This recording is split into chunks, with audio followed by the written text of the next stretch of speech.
గుర్తు చేయాలనుకుంటున్నానంటే, ఈ రాత్రి మనకి ఆశీర్వాదాలు కాదు కానీ, స్వస్థతలు కాదు కానీ, ప్రవచనాలు కాదు కానీ, వరాలు కాదు కానీ, ఆ భోగభాగ్యాలు, పశు సంపదలు, పాడి పంటలు, ఇంకేవేవో ఏవేవో ఈ లోక సంబంధమైనవి కాదు కానీ, ఈ సహవాసం అంతయు కూడా దేవుని శక్తిని, దేవుని ప్రసన్నతను, దేవుని వెలుగును, దేవుని మహిమను ఆశ్రయించేవారిగా ఉండాలి.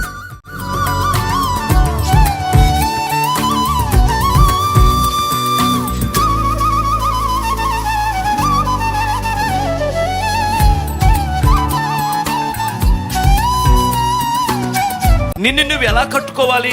ఒకటి వాక్యం మీద కట్టుకోవాలి. 2 విశ్వాసం యందు కట్టుకోవాలి. 3 భక్తి ప్రార్థన యందు కట్టుకోవాలి. 4 పరిశుద్ధత యందు కట్టుకోవాలి. ఇది నువ్వు కట్టుకున్నప్పుడు, అగ్ని నిన్ను పరీక్షించినప్పుడు నువ్వు అక్కడ కాలిపోవు. నీ భక్తి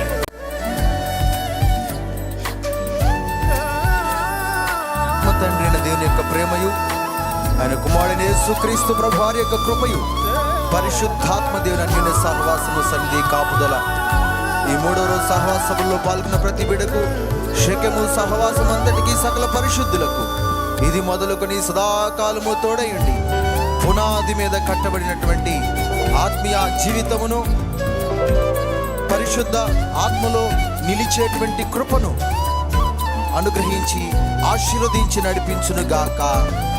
ఆమేన్.